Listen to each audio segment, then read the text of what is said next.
Bendiciones hermanos, le damos las gracias al Señor y en esta ocasión estaremos hablando de el Espíritu Santo nos libra de el temor. Y estaremos utilizando como base bíblica los diferentes libros de las Escrituras. El libro de Números, en la cual estaremos enfocados en el capítulo 13, sus versículos 31, el capítulo 14, su versículo 3, el libro de Job, el versículo 24 y 26 del capítulo 3, el libro de Salmos, el capítulo 46, versículos 1, 5 y el capítulo 91 y 6. Cuando hablamos del Espíritu Santo que nos libra del temor, podemos decir que Él es el que nos capacita. Y es por eso que el creyente es el que puede entender que para poder desalojar de su mente y de su corazón todo lo que le pueda atemorizar, es necesario ser dirigido por el Espíritu Santo.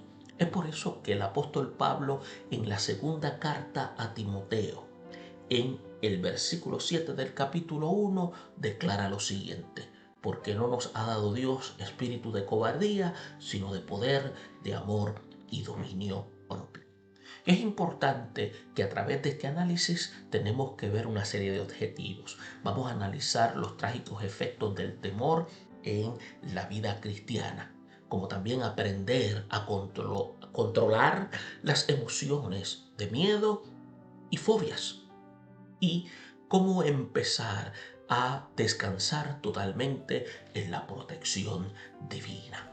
Por lo tanto, teniendo en consideración estos objetivos, podemos entonces entrar a la lectura de los pasajes para luego hacer un análisis inductivo de los mismos y comprender qué es lo que significa cuando la persona del Espíritu Santo nos libra del temor.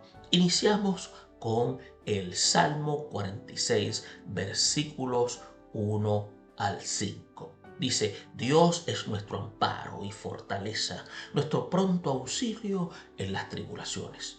Por tanto, no temeremos aunque la tierra sea removida y se traspasen los montes al corazón de la mar, aunque bramen y se turben sus aguas y tiemblen los montes a causa de su braveza. Del río sus corrientes alegran la ciudad de Dios, el santuario de la morada del Altísimo. Dios está en medio de ella, no será conmovida. Dios la ayudará al clarear la mañana.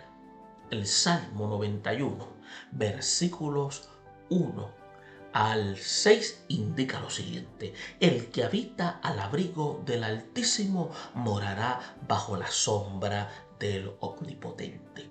Diré yo a Jehová, esperanza mía y castillo mío, mi Dios, en quien confiaré. Él te librará del lazo del cazador, de la peste destructora. Él te librará vuelvo y repito, del cazador, de la peste destructora. Con sus plumas te cubrirá y debajo de sus alas estará seguro. Escudo y adarga es su verdad. No temerás el terror nocturno, ni saeta que huele de día, ni pestilencia que ande en oscuridad, ni mortandad que en medio del día destruya. Los libros de Números y el libro de Job estaremos utilizándolos también más adelante a través de este importante análisis bíblico. Tenemos que tener claro que Dios, conociendo nuestra propensión al miedo y a la ansiedad, nos ha dado, escuche bien, abundantes promesas y pruebas de su cuidado divino. Por lo tanto, tenemos que tomar en consideración lo siguiente. Vamos a trabajar los temores y la ansiedad. Y vamos a utilizar entonces lo que habla el libro de Números. Y aunque no lo hemos leído aún, vamos entonces a ver qué es lo que presentan los mismos. Y vamos a ver la protección que Dios nos ha dejado Y vamos a utilizar el Salmo 46 del 1 al 5, como también vamos a ver lo que tenemos que hacer, que es refugiarnos en el Dios Todopoderoso. Como todos sabemos, es una reacción muy natural del ser humano, es manifestar temor en ciertas circunstancias. Es normal que el ruido de una explosión nos haga pensar en el peligro de muerte. El enfrentamiento a una persona violenta, furiosa, puede también alterar nuestro ritmo cardíaco y ponernos nerviosos ante una posible agresión. La existencia, mejor dicho, de enfermedades, de rumores de asaltos o avisos de desastres atemorizan a cada persona. Simplemente caminar en lo que se llama en densa oscuridad por un lugar desconocido puede también hacernos sentir en un grado de inseguridad. Todos estos sentimientos son buenos cuando estamos en control de nosotros mismos y dejamos que cumplan su papel de prevención y anticipación.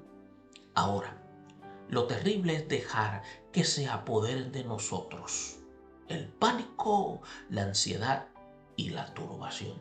En la mayoría de los casos, el temor, la fobia no tienen una razón justificada. Son productos de falsas alarmas, malas interpretaciones e ideas preconcebidas.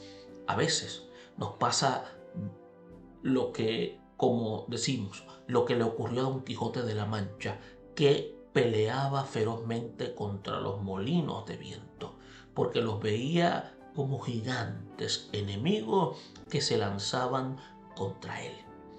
Y esta enseñanza nos va a ayudar a ver cómo la persona del Espíritu Santo obra en nosotros para que analicemos cada situación y pongamos nuestra confianza en nuestro Señor. Números 13:31 señala lo siguiente, dice, entonces, o mejor dicho, mas los varones que subieron con él dijeron, no podremos subir contra aquel pueblo porque es más fuerte que nosotros. Pero lo que antecede al versículo 31 dice lo siguiente, entonces Caleb hizo callar al pueblo delante de Moisés y dijo, subamos luego y tomemos posesión de ella, porque más podremos nosotros que ellos. Y es ahí en donde el versículo 31 dice, mas los varones que subieron con él, entiéndase Caleb, dijeron, no podemos subir contra aquel pueblo porque es más fuerte que nosotros. Ahora, en el capítulo 31 o mejor dicho, en el capítulo 14, versículos 3 de este mismo libro de Números, podemos encontrar otra declaración en la cual dice lo siguiente. Es una pregunta y dice, ¿y por qué nos trae Jehová a esta tierra? Para caer a espada y que nuestras mujeres y nuestros niños sean por presa.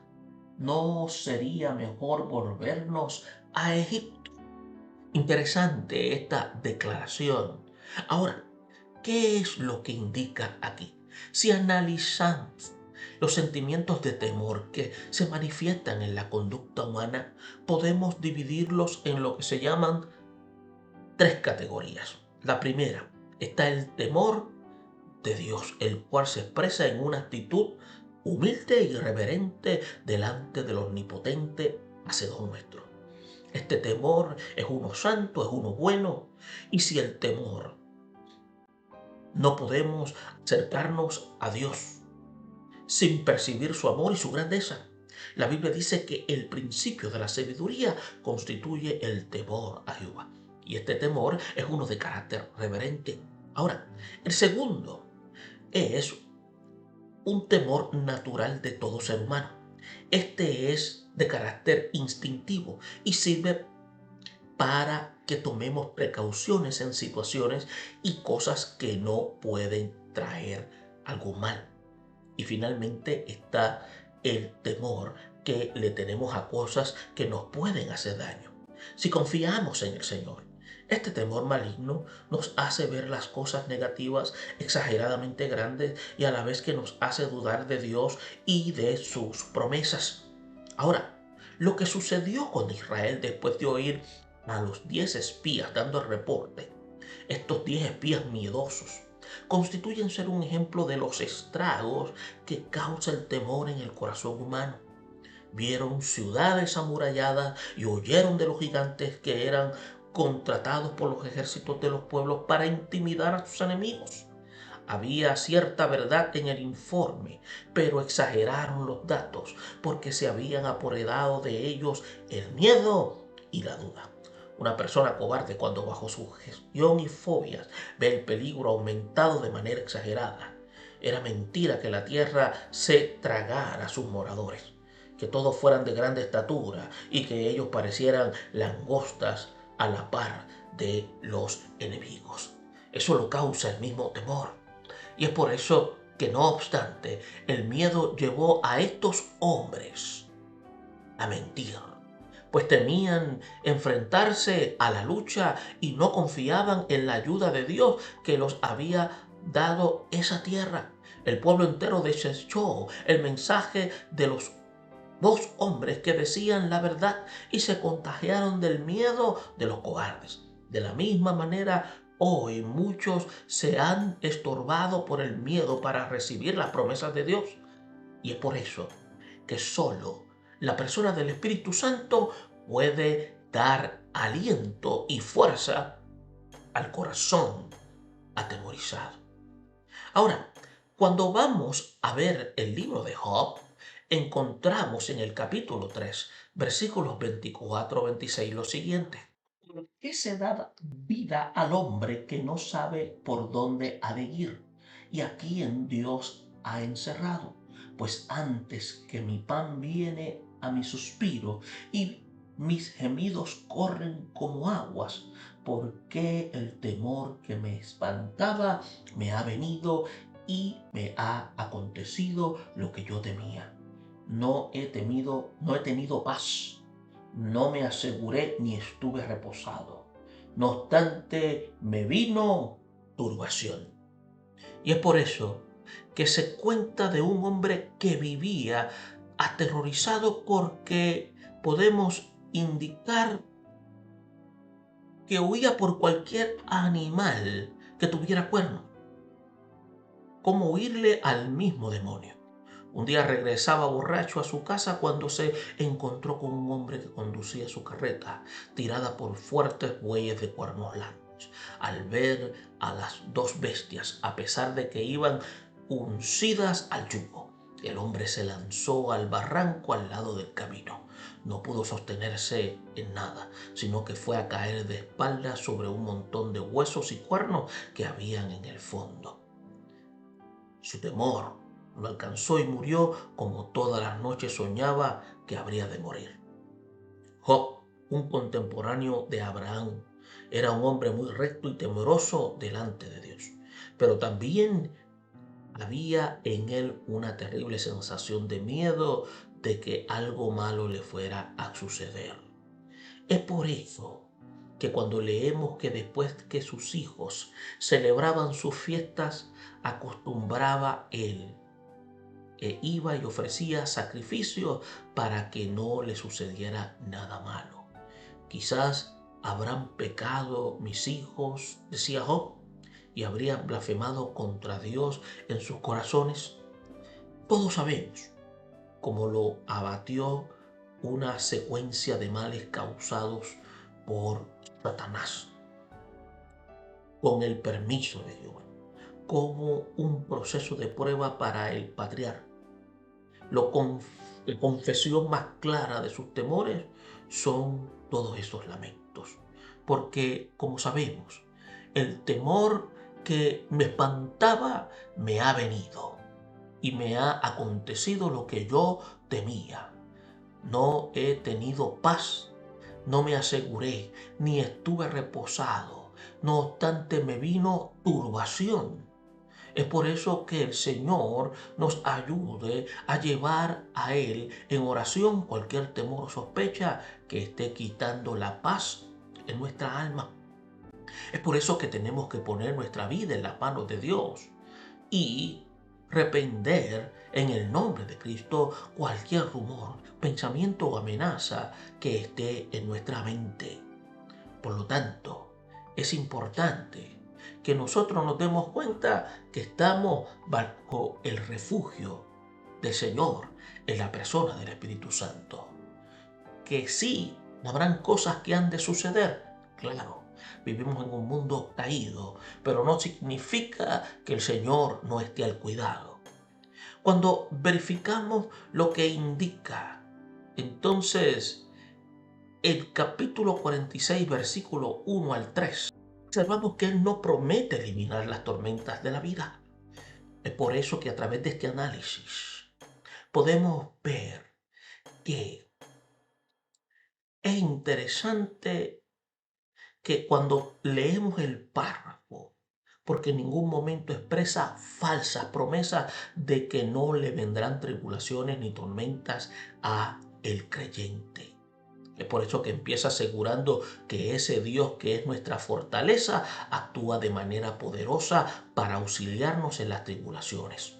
Podría también quitarlas, pero su voluntad es que los creyentes seamos probados. La posibilidad de que la tierra sea removida y que se traspasen los montes al corazón de la mar es un mensaje de carácter metafórico en la cual garantiza la fidelidad de Dios a sus promesas de proteger a los que descansan en Él. Esto podría referirse a los traslados geológicos por los cuales los males han cambiado de lugar o quizás aludan a los eventos apocalípticos que transforman el universo. Pero ante todos estos cambios hay uno que permanece inmutable y siempre ha de ayudarnos. Esto es suficiente para que el temor de lo que pueda suceder en el futuro nos ofrezca nuestra confianza en Dios. El autor del Salmo se refiere a acontecimientos universales, pero Dios también actúa en nuestro corazón. Escuche bien. ¿Quién controla todo lo que sucede en el mundo y tiene tiempo para cuidar de nosotros? Ese Dios omnipotente cuya actividad trasciende la imaginación humana. La respuesta la da nuestro Señor y Salvador. Por eso que dice, mirad las aves del cielo, que no siembran, y escuche bien, ni ciegan, ni recogen en granero, y vuestro Padre Celestial es el que las alimenta. Por eso es que a manera de pregunta, ¿no valéis vosotros mucho más que ellas? De modo que si Dios tiene tiempo y voluntad de alimentar y cuidar hasta de los más pequeños de los pajarillos, ¿cómo no ha de cuidar de sus hijos que invocan su santo nombre y descansan en sus gloriosas promesas? Es por eso, y es cierto, que nos prometió eliminar, que Él ha de estar con nosotros. Él no ha prometido eliminar los problemas para que vivamos en una vida fácil, pero nos ha garantizado que ha de estar acompañándonos en las tribulaciones. Cuando vemos los versículos 4 y 5, es maravilloso estar a la orilla de un río, especialmente si es caudaloso y ruidoso. El sonido de las corrientes de los ríos produce una sensación de paz y uno siente como que se lleva los pensamientos negativos. Esta es una terapia que los psicólogos recomiendan para aliviar algunos desórdenes de la conducta. El autor del Salmo nos habla de las corrientes de un río que alegran la ciudad de Dios. Y bien sabemos que ningún río atraviesa la ciudad de Jerusalén, pues está sentada sobre un monte. De manera que cuando leemos estas palabras y estas expresiones que son de carácter profético, nuestra mente tiene que buscar otras posibilidades. Lo único que existe en la Escritura en relación con esta profecía se encuentra en el documento de Ezequiel. Cuando dice, me hizo volver luego a la entrada de la casa y he aquí aguas que salían debajo del umbral y las aguas descendían debajo hacia el lado derecho de la casa y era ya un río que yo no podía pasar porque las aguas habían crecido. Este gran río correrá hacia el sur, estará rodeado de muchísimos árboles y entrará al mar muerto y sanará sus aguas. En Apocalipsis 22:2 también se mostró a Juan este río en medio de la calle de la ciudad. Este es un dato que quizás no entendemos en el momento, sin embargo, sí vemos claramente la promesa de que Dios está en medio de la ciudad y que ésta no será conmovida. Y cuando llegue a clarear la mañana milenial, nosotros estaremos allí junto al Señor que nos ha protegido, guardado para su gloria. El Salmo 91, versículos 1 al 6, podemos ver primeramente el 1 y el 4, que se ha comprobado que una persona psicológicamente turbada, que ha sido víctima del maltrato, ha sufrido desencantos y perdido toda confianza en sí misma, en otros y en Dios, es más propensa a fracasar en cualquier cosa que emprende. De ahí que la palabra de Dios abunde en promesas de esperanza y consuelo.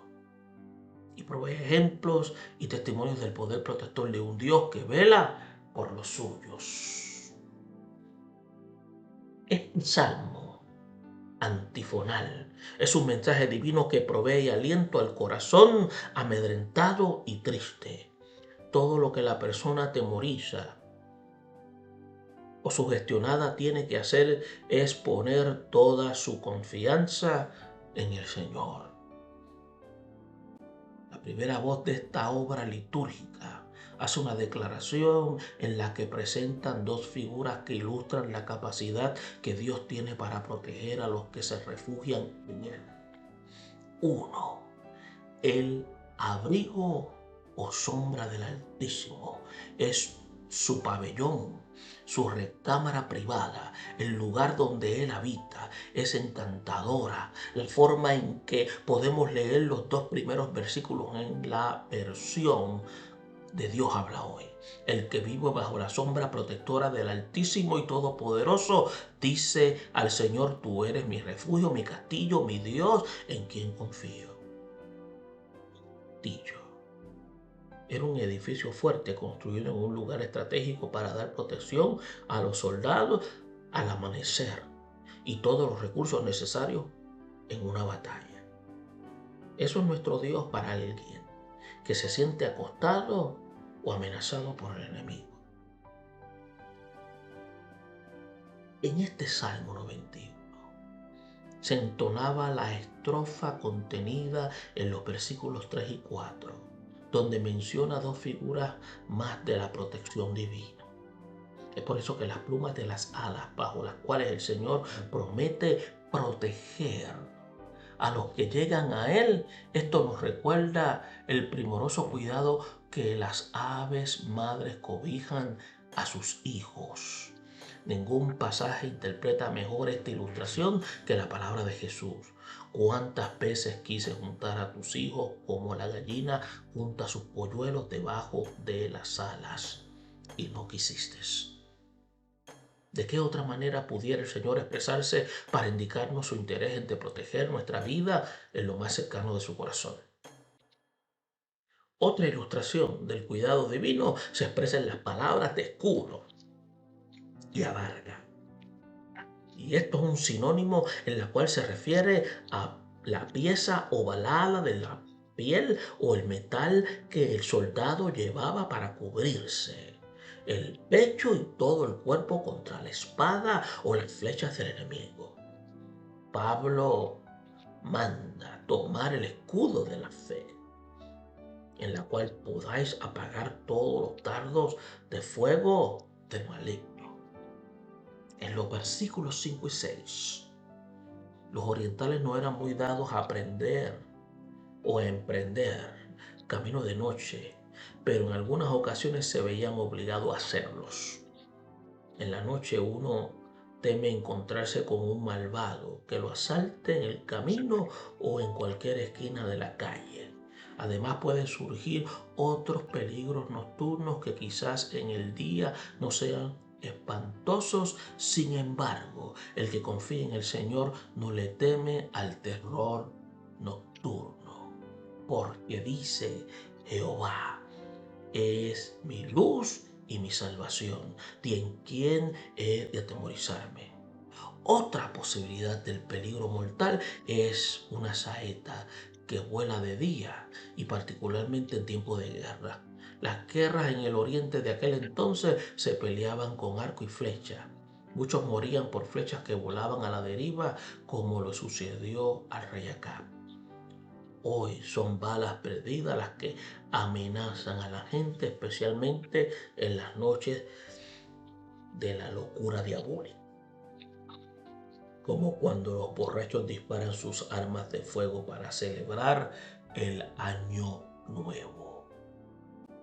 Y es por eso que si confiamos en el Señor, no por esos peligros dejaremos de ir al templo en días así. El salmista se refiere a la protección divina contra las pestilencias y la mortandad. Las epidemias están aumentando y se hacen cada vez más reacias las medicinas. Pero los que viven santa y sosegadamente no temen ser afectados por los males derivados del pecado. La gracia del Señor es nuestra mejor garantía de que nada nos sucederá si estamos en sus manos. Teniendo esto claro, podemos decir que los sentimientos del temor desempeñan una buena función en la conducta humana para prevenir y evadir los peligros en la vida.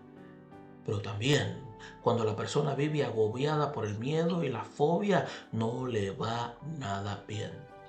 El miedo paraliza al individuo y muchas veces es más que falsa alarma y sospechas infundadas. Los espías cobardes mintieron, exageraron en cuanto a los enemigos que tendrían que derrotar. El pueblo se contagió de su miedo y cayó en la ruina. Por ejemplo, de los malos resultados de los temores y la ansiedad que tuvo Job, a quien le vino el temor que lo esperaba y le aconteció lo que tenía o que temía. Dios, conociendo nuestra propensión al miedo, la ansiedad, nos ha dado abundantes promesas y pruebas de su cuidado divino. En el Salmo 46 nos promete la ausencia total, o no se promete la ausencia total de tribulaciones, pero sí se garantiza la presencia constante de Dios, que es nuestro amparo y nuestra fortaleza. En el Salmo 91 se compara el cuidado de Dios por nosotros, y escuchen bien, como un pabellón seguro y un castillo fuerte. También habla del cuidado primoroso de una gallina que cubre a sus polluelos con sus alas y cobija con sus plumas, lo que nos manda a confiar en esa promesa y cubrir con el escudo de la fe que puede apagar los dardos del maligno.